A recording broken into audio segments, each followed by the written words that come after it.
What's up, everybody? Steve Barton here from In It to Win It. I am here with JP Cortez from Sound Money Defense. Thank you for coming on the show, JP. Hey, Steve, thanks for having me on. Yes. Now, tell us a little bit about what you do.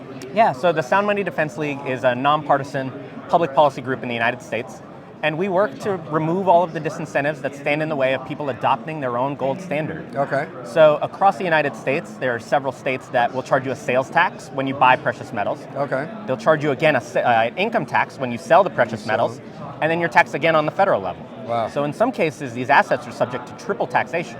Wow. So we go state to state, writing and introducing legislation to eliminate all of these disincentives, to reduce the friction into and out of the dollar, or into and out of precious metals, right? So like, you know as well as, the reason we're here, right, is this whole idea that like this inflation problem is becoming bigger and bigger, and it's becoming a dinner time conversation. And people who already were struggling to afford rent, food, basic necessities are struggling under this intentional policy of dollar devaluation.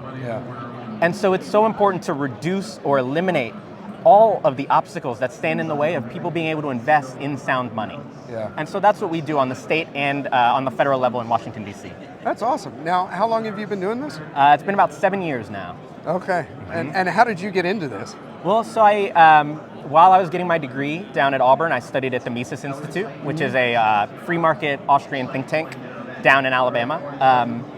And just studying the work of people like Ludwig von Mises or Hayek or Murray Rothbard, and really understanding that sound money, there's a constitutional element to sound money, right? Article 1, Section 10 in the United States of the United States Constitution says that no state shall make anything but gold and silver, a tender in the payment of debts, right? So there's a constitutional argument.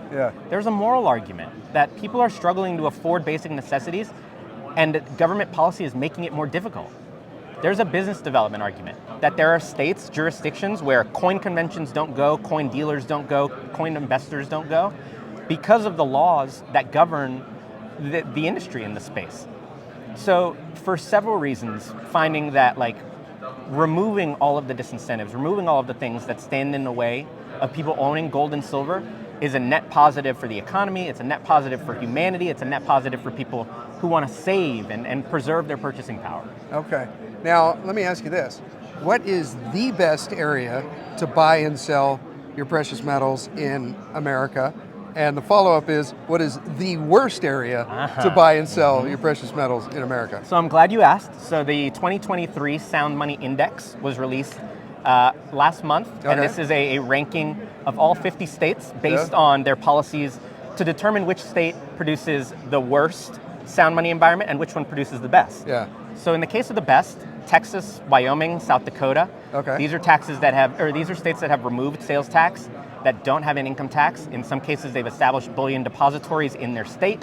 And so there are several states. Wyoming is another state that has removed all taxes on precious metals, and they've introduced legislation to allow people to pay their taxes in gold and silver if they wanted to do that.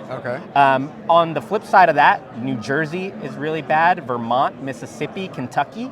These are states that charge sales tax. When you go to a bullion dealer to buy an American Silver Eagle, you're gonna pay for the metal, you're gonna pay the premium, and then you're gonna pay a 7, 8, 9, 10% sales tax on top of that.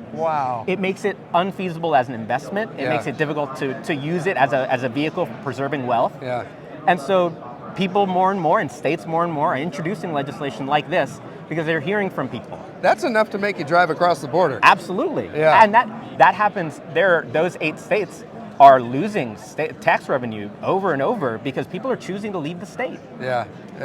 Interesting. Interesting. Right on. Awesome. Well, thank you, JP. It was a real pleasure. This is a real Thank you, pleasure. Steve. Yes, and thank you for watching. We will talk to you next time.